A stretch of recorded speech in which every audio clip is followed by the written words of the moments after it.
Hello everyone. आज Sanskrit day BMS Sanskrit series चालू होत आहे आपली डे 1. तर आज आपण पाहणार आहोत संधी. तर बेसिकपासून संधी आपण स्टार्ट करत आहोत. संधीचा पहिल्या लेक्चरमध्ये आपण संधीचं इंट्रोडक्शन पाहणार आहोत. संधी किती प्रकारची असते, संधी म्हणजे काय, हलसंधी म्हणजे काय, व्यंजन संधी, संधीमध्ये काय डिफरन्स, हे पूर्ण ह्या व्हिडिओमध्ये बेसिक होईल. आणि पुढच्या लेक्चरपासून आपण दीर्घ संधी, असंधीचे प्रकार, दीर्घ संधी, व्यंजन संधी, स्वर संधी सगळे पाहणार आहोत. ओके, डिटेलमध्ये. तर आज हे टॉपिकचं वेटेज काय आहे? ह्या टॉपिकचं वेटेज आहे 15 मार्काचं. तर 15 मार्कामध्ये एक SCQ आणि एक LAQ येणार आहे. ओके, तर आता पाहून घ्या आपण SCQ आणि LAQ. हा पेपर आहे 2026चा MUच्याचा पेपर. त्यामध्ये हा पहिला SCQ आला. संधी शिदवा. ओके, ह्यामध्ये काय आहे, ह्या SCQमध्ये 5 सब पॉईंट असतात, सब क्वेश्चन असतात. A, B, C, D आणि E असे 5 सब पॉईंट असतात. ओके, आणि देन एक LAQ असतो. हे LAQमध्ये काय करायचं असतं आपल्याला? LAQमध्ये हा LAQ बघा, संधी छुतवा. ओके, आणि सचित्र म्हणजेच काय, इथं आपल्याला संधी बनवायची. आता गंगे अंबूचं आपण लिहिणार आहे. तिथं काय होतं, इथं गंगे होते बघा, गंगे प्लस असं होतं, अवग्रचिन्ह होतं आणि अंबू होतं. ओके, आणि इथं काय करायचं, ह्याचं लिहिलं की आपल्याला ते पण लिहायचं, काय म्हणतात, सूत्र पण लिहायचं. काय, इंगी पदांतगती ही पूर्वरूप संधी आहे. ओके, असं लिहायचं आपल्याला. तर हे असे 2 क्वेश्चन येतात पेपरमध्ये. तर आता आपण स्टार्ट करूया संधीला, बेसिकपासून संधी स्टार्ट करू. ओके, तर पहा. ओके, एक सेकंड. 2 वर्ण जवळ आल्यावर त्यामध्ये जो विकार होतो त्यास संधी असे म्हणतात. म्हणजे 2 वर्ण जवळ आले, हे दोन वर्ण जवळ आले, इथं काय असतं, संधी. संधी शब्दामध्येच आपण समजून घ्यायचा प्रयत्न करू. संधी शब्दावरूनच आपण समजून घ्यायचा प्रयत्न करू. एक सेकंद फक्त.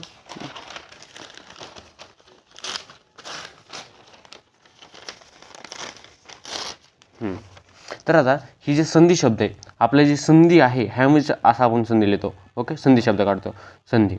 ओके, तर ह्याच्यामध्ये बघा, प्लस आपण काय करतो, न असं असतं हलंतर, आणि धी असतं. ओके, तर ह्या 2 शब्द निकट आल्यामुळं, जो जवळ आल्यामुळे जो विकार घडला त्यामध्ये संधी असा जोड शब्द बनला, त्याला आपण संधी असं म्हणलं जातं. ओके, संधीचे 3 प्रकार पडतात. एक असते अचसंधी, एक कोणची असती, अचसंधी किंवा स्वर संधी.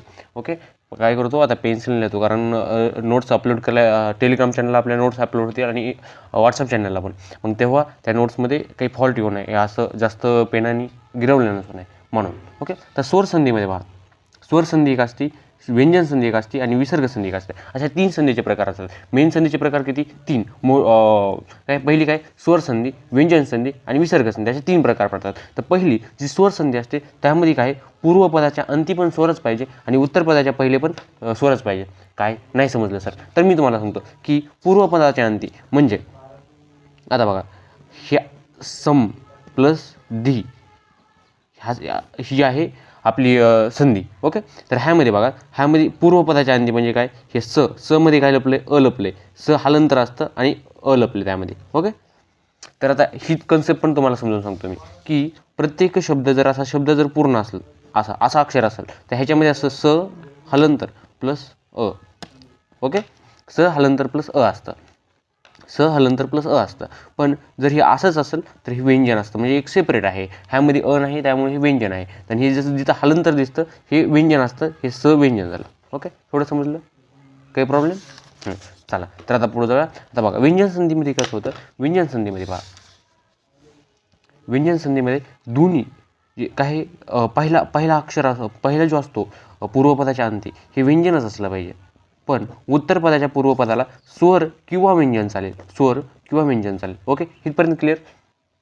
चला पुढे जाऊया. विसर्ग संधी.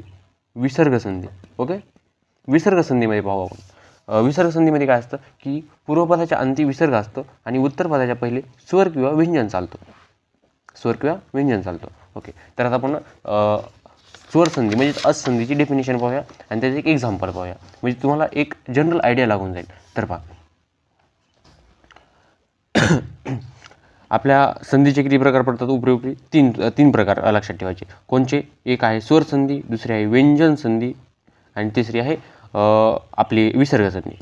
ओके, हां, स्वर संधीमध्ये काय लक्षात ठेवतात की दोन स्वर जेव्हा एकत्र येतात तेव्हा स्वर संधी तयार होते. व्यंजन संधीमध्ये काय लक्षात ठेवतात, व्यंजनाच्या पुढं स्वर किंवा व्यंजन आलं तर त्यामध्ये जो विकार होतो त्याला व्यंजन संधी म्हणलं जातं. आणि विसर्ग संधीमध्ये काय लक्षात ठेवतात की विसर्गाच्या पुढं स्वर किंवा व्यंजन आला तर जो विकार होतो त्याला आपण विसर्ग संधी असं म्हणलं जातं. ओके, इथपर्यंत क्लिअर सगळ्यांना?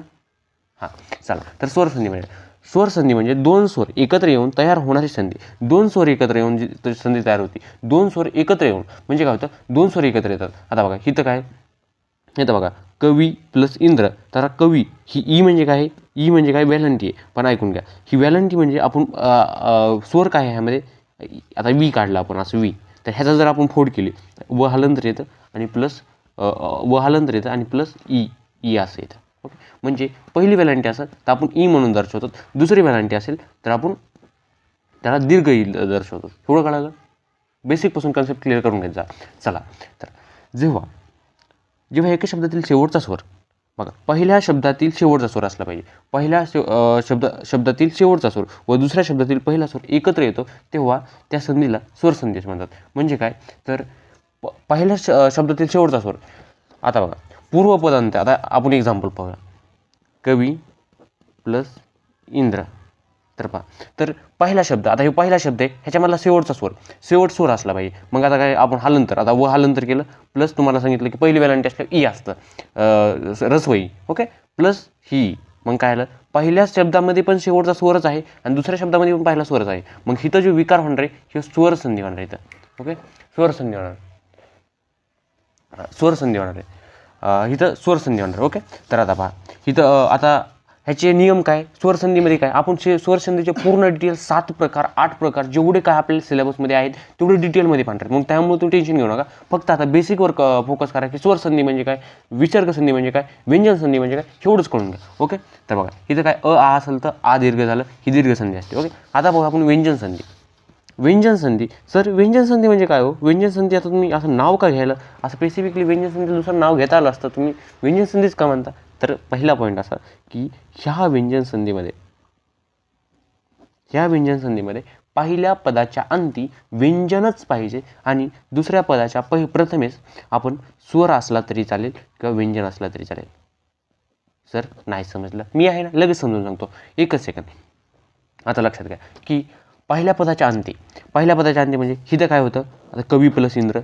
आता सिंपल हेच घेतो, पण आता बघा मी ट्विस्ट काय करतो, कवी प्लस इंद्र ह्यामध्ये काय होतं की तुम्हाला सांगितलं दोन्ही त्यामध्ये ह्याच्या पण अंती स्वर आहे.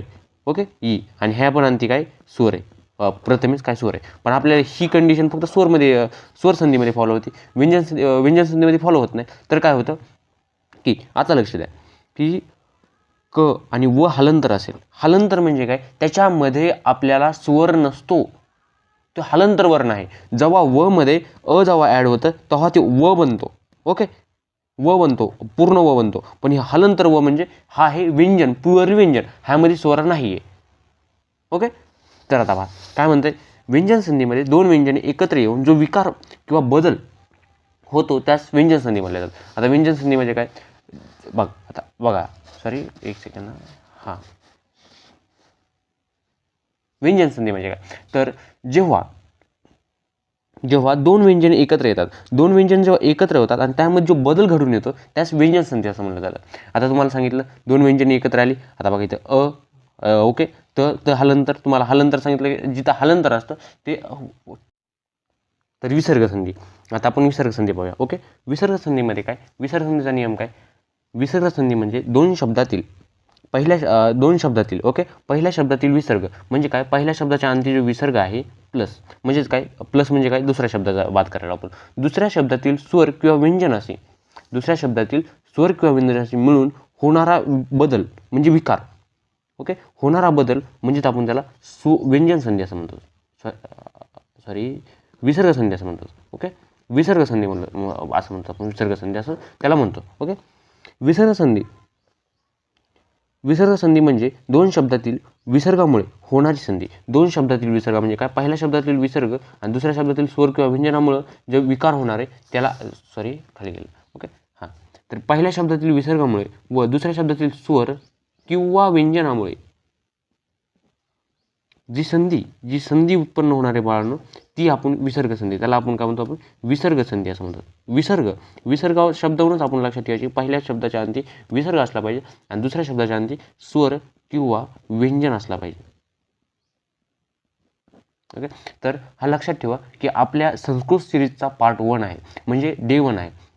आपण पूर्ण BMS संस्कृत पूर्ण फ्रीमध्ये यूट्यूबला अपलोड करणार आहे. त्यामुळं सर्वांनी लवकरात लवकर सबस्क्राईब, लाईक आणि शेअर, म्हणजे आपले जेवढे व्हॉट्सअप ग्रुप आहे तुमचे त्यामध्ये पूर्ण व्हिडिओ व्हायरल करून टाका. ओके, देन ओके, एक सेकंड. तर काय, जेव्हा एका शब्दातील विसर्ग आणि दुसऱ्या शब्दातील स्वर किंवा व्यंजन एकत्र येतात तेव्हा विसर्ग संधी बनते. जसं की आता एक्झाम्पल पाहूया. आता लक्षात ठेवा की फक्त समजून घ्यायचा प्रयत्न केला की कसं एक्झाम्पल येईल आपल्याला. ओके, कसा एक्झाम्पल येतं लक्षात घ्या की आता नी म्हणजे काय, आता इथे विसर्ग आला. ओके, प्लस च कसं पडणार तुम्ही, च प्लस अ, मग हे हलंतर माग गेलं, मग आपलं हे च व्यंजन आहे. मग हे व्यंजन आणि हे विसर्ग मिळून जे विकार होते. तर बाळांनो, आता लास्ट पॉईंट.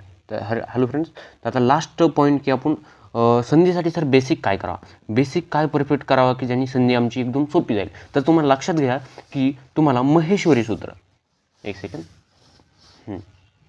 जेवढे महेश्वरी सूत्र आहेत हे पाठ असले पाहिजे.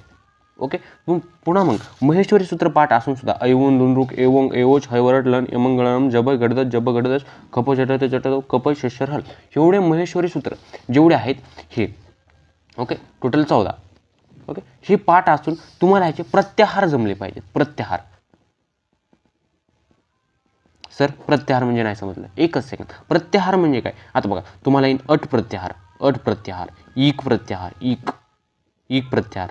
ओके, तर तेव्हा तुम्ही काय करणार, पुन्हा मग अच प्रत्याहार, अच संधी होऊन अच प्रत्याहार होतो. ओके, तर आता बघा अच प्रत्याहार म्हणजे लगेच काय, इकडे बघा, अच ऐवून दोन रुक एवोंग एवोच, हितून एवढा अपासून च पर्यंत जेवढे व्यंजन आहेत ते अच प्रत्याहारामध्ये येतात. ओके, एवढं समजलं का, की अपासून च पर्यंत जेवढे व्यंजन आहेत तेवढे काय ते स्वर आहेत, जेवढे अक्षर वर्ण आहेत, व्यंजन स्वर सगळं सोडून द्या, अपासून च पर्यंत जेवढे काही वर्ण आहेत ते अच प्रत्याहारामध्ये येतात. ओके, पण ही जी हलंत वर्ण दिसते तुम्हाला, न, ओके, क, ओके, ग, ओके आणि च, हे त्या वर्णामध्ये इन्क्लूड केलं जात नाही. कारण कसं असतं की हलंत वर्णाला ह्या जो हायवर ट आहे, तर टला आपण इन्क्लूड करणार नाहीत. एओंग एओच आहे, तर ओंगला शेवटला गला चला आपण अजिबात इन्क्लूड करणार नाहीत. ऐ उ नला नाहीत करणार. ई ओके, अ ई उ, लू रू, ए आणि औ आणि ऐ आणि औ, एवढेच वर्ण अच प्रत्यारामध्ये.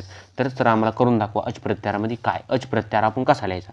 जर अच प्रत्यार सांगितला तुम्हाला तर अच प्रत्यारच कसं लिहिणार, अ ई उ, ओके, हे वर्ण अशा कॉमा देऊन. ओके, पुन्हा काय, ए ओ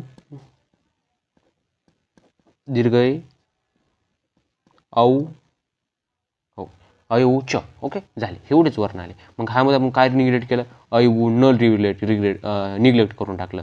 ओके, ए ओंग निग्लेक्ट करून टाकलं, ऐ उ च, ओके, ऐ उ च निग्लेक्ट करून टाकलं. आणि ह्यामध्ये एक राहिलं, लुनरुक, हे एक राहिलं आणि हे एक राहिलं, आणि इकडं क पण निग्लेक्ट करून टाकलं. ओके, समजलं. तर एवढ्याच्या बाहेर तुम्ही आता जेवढं इंट्रोडक्शन लेक्चर पाहिलं, ह्या लेक्चरचं आपण एकदा रिकॉल घेऊ की आपण काय पाहिलं, 3 संध्या पाहिल्या. किती, 3 संध्या पाहिल्या. आपण काय पाहिलं की जेव्हा दोन स्वर किंवा दोन व्यंजन किंवा स्वर आणि व्यंजन, विसर्ग आणि स्वर व्यंजन जेव्हा एकत्र येतात तेव्हा होतात त्याला संधी असं म्हणतो आपण. त्याला काय म्हणतो आपण, संधी असं म्हणतो. थोडं समजलं की पुन्हा संधीचे 3 प्रकार पाहिले. पहिली होती स्वर संधी, दुसरी होती व्यंजन संधी आणि तिसरी होती विसर्ग संधी. ओके, समजलं. 3 प्रकार पाहिले. त्या 3 प्रकाराचे आपण डिटेलमध्ये पुढे लेक्चर पाहणार, पण इंट्रोडक्शन लेक्चर होतं. ह्याच्यामध्ये तुम्हाला सांगतो की आता तुम्हाला बेसिक तुम्हाला संधी ओळखत आली पाहिजे. तर इथं बघा काय, गंगे प्लस अंबू, मग तुम्हाला अम्मू. ओके, अम्मू. ओके, तर हे पेपर तुम्ही असं कॅज्युअल घेऊ नका. हा पेपर आहे 2026चा MHचा. ओके, तर आता इथं बघा गंगे ए आहे, तुम्हाला कळालं की ए कायसाठी आपण ए साठी वापरतो, असं ए. ओके, दीर्घ नाही, नुसतं ऐ. ओके, तर बघा ऐ प्लस हो, मग हे काय दोन्ही स्वर आले ते स्वर संधी झाली इंगीपर्यंत गेली. तुम्हाला आता काय करायचं, फक्त तुम्हाला लक्षात घ्या की कसं व्हायले, कसं ओळखायचं आहे, कसं. तुम्हाला जास्त डीपमध्ये जाऊ नका इतकं लवकर. ओके, मी तुम्हाला शिकवतो. हां, पुन्हा मग आता इथं नाही तुम्हाला दाखवायसारखं की जोडलेलं इथं तोडायचं होतं फक्त. Okay, thank you very much.